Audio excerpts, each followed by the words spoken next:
The Mandalorian is a simple man trying to find his way in the universe. He is thrust into events much bigger than he initially comprehends when a bounty is placed on a creature that transpires to be a Force-sensitive alien child, a bounty he reneges upon because, for reasons that would have to be invented since they are largely absent, he cannot bring himself to see the child sold off or killed. It awakens a fatherly, protective instinct in him. Did he have a kid of his own, perhaps, in the past, who he lost in the war? He is cornered and the child is captured by the sinister group behind the bounty mission, a faction of the Imperial Remnant that has plans for the child. The Remnant knows the child is Force-sensitive. It requires the child for its experiments. Mando fights his way through the Remnant base and rescues the child, but not before the Remnant is able to extract important blood and tissue samples. Mando and the child escape, but they know the threat is out there somewhere and they know it's planning something, and they know it's after them. The Mandalorian knows he and the child are being hunted. He believes he'll struggle to keep the child safe, and moreover, he'll struggle to provide for them both, given his job entails galaxy hopping from one dangerous mission to another. But he's heard rumors of a resurgent Jedi Order being rebuilt under New Republic auspices, and he resolves to place the child in their care. He and the child are pursued across the galaxy by agents of the Imperial Remnant who, though they have the blood samples they need, cannot leave loose ends. Their mission relies on secrecy, and Mando and the child are threats to that secrecy. Trapped on a planet in the Mid-Rim, they are rescued by Ahsoka Tano, working her way toward the enemies that they are fleeing. With her aid, they fight off their pursuers, and Ahsoka, who cannot take on the child because she is hunting the Imperial Remnant, points Mando to Luke Skywalker and tells him where Luke can be found. Mando deposits the child with Luke for training, but Luke offers him a mission of his own. The New Republic is too busy, too bogged down with the business of holding territories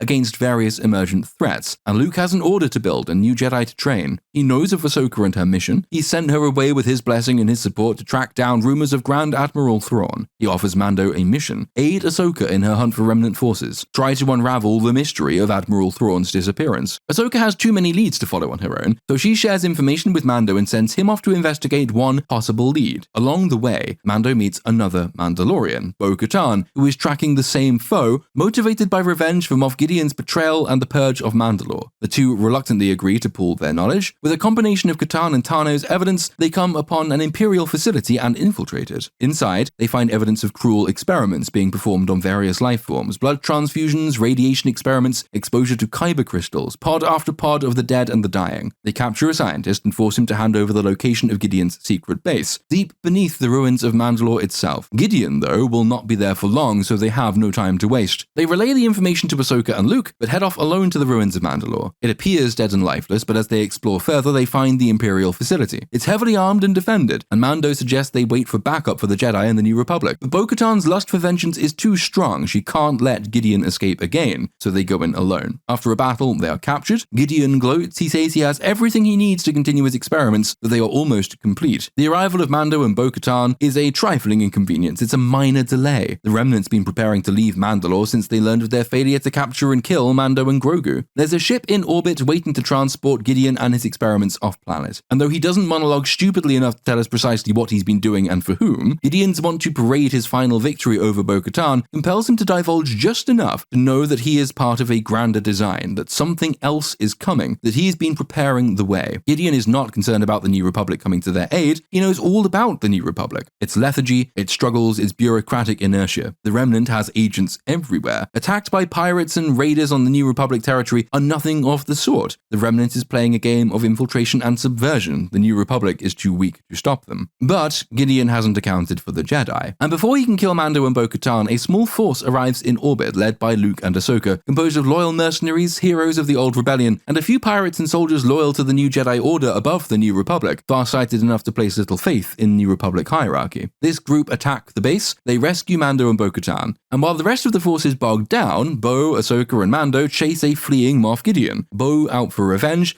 Ahsoka because he is the best lead she's ever had to finding Thrawn, and they almost get him. But he activates the first small batch of the soldiers he's been creating. Beskar-armored, weakly Force-sensitive enemies, numbering no more than 6 or 7. They're not quite ready, but they are ready enough, and they delay our heroes long enough for Gideon to escape to his shuttle and get off-planet. Bo, Mando, Luke, and Ahsoka have a debrief. Luke and Mando are satisfied that the mission was a success, but Bo and Ahsoka are not. One for lack of revenge, the other because Thrawn has escaped her clutches yet again. They split at the close close of the final episode, Ahsoka intent on pursuing her enemy, Mando returns with Luke to visit the child and see how he's progressing, while Bo sets out to pursue Gideon wherever he may be. Our final scene is aboard Gideon's starship heading into the unknown regions, where he informs the Shadow Council that the base on Mandalore was lost but his mission was a success. He will continue his research and build his forces, waiting for Thrawn's return. The end. As you can see from all that, more rewriting is necessary the further into the show we go, but that's evidence of the mess we got. In terms of structure, it broadly maps the first 3 seasons in their most important elements, it introduces all the most important characters, it keeps the same general direction, it involves some of the same events and payoffs that were present in The Mandalorian as we saw it. From the discovery of the child, its capture by the Remnant, its rescue, the meeting with Ahsoka, meeting with Luke, the visit to the Remnant facility, the return to Mandalore, Moff Gideon, the discovery of his plans, the tie-in with Thrawn to come later. But, and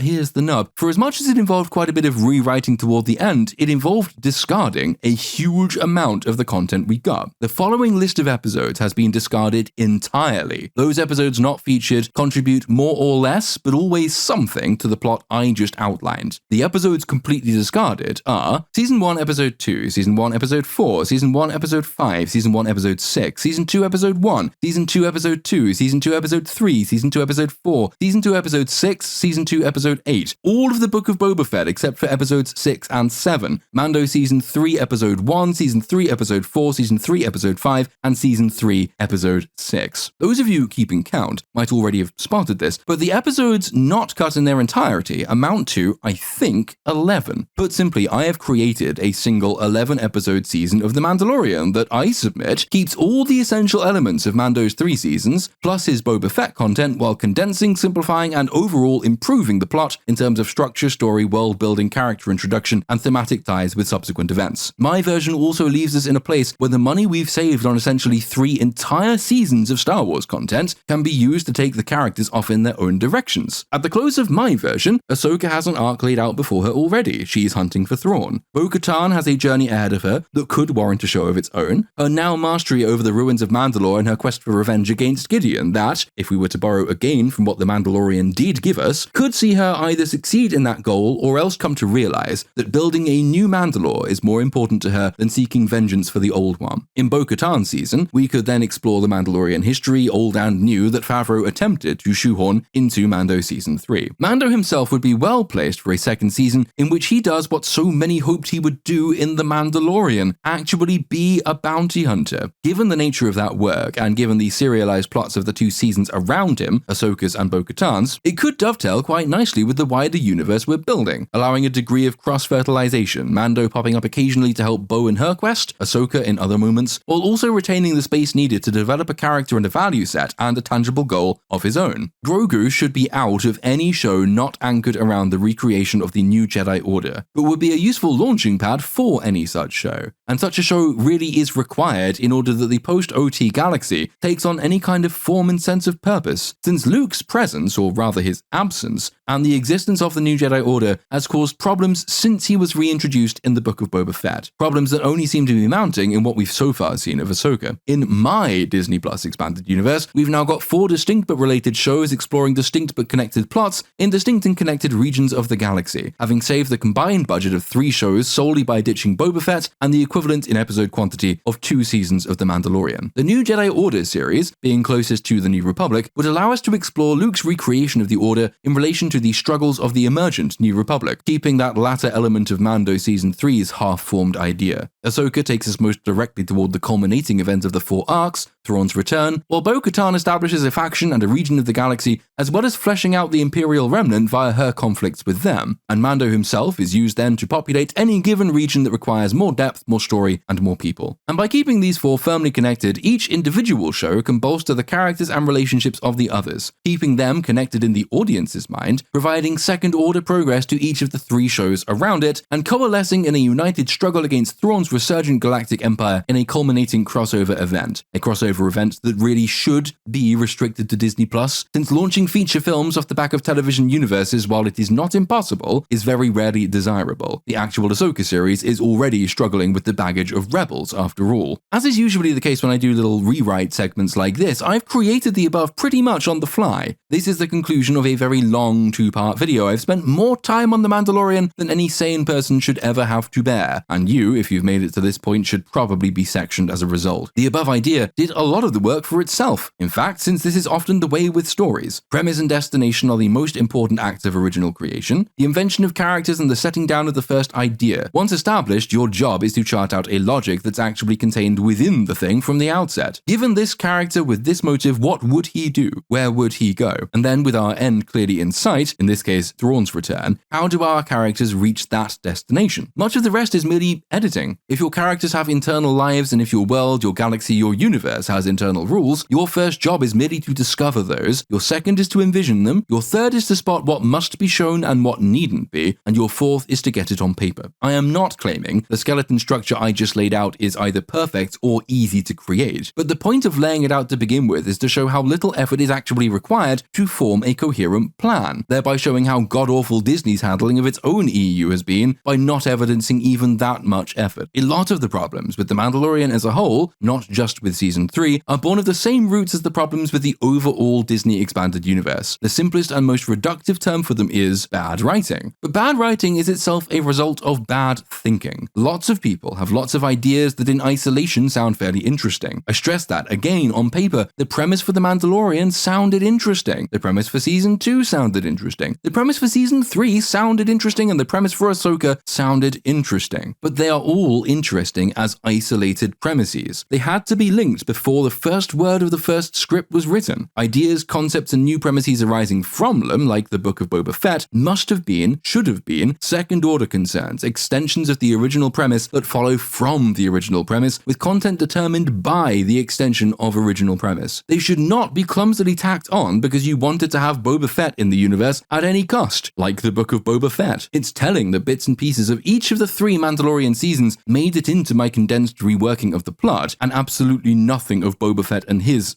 story. That's because, per the point above, we began with a clear premise, we had a clear end in sight, and our inner editor determined what was and was not necessary to show about the journey. The kind of clumsiness and forgetfulness and general stupidity on such stark display across all of The Mandalorian, and particularly Season 3, is evidence of so many isolated ideas being crammed together in the vague hopes that form and structure and content would emerge as a result, with the writers willing to bend and break any aspect of setup, any aspect of premise, in order that a new thought be accommodated. The New Republic replicating the Old Empire? Fair enough. Throw that in there. Favreau wants to explore his Jewish roots? Okay, fine, why not? Make Mandalore Jerusalem. Filoni wants that cartoon he's spent spunk on to appear? Well, there's a gap, just throw it in there. Grogu sold lots of toys, oh fuck. Okay, better rejig things so he can come back. Luke's back, guys, hope you enjoyed the cameo, we're not seeing him again. Oh, Lizzo's agent called, by the way. We'll fit her in somewhere, God knows how, but we will. Alrighty, that's our work done. Let's have a look at what we got. Oh god, wait, we did that? I don't remember doing, oh god, no. I can't watch anymore.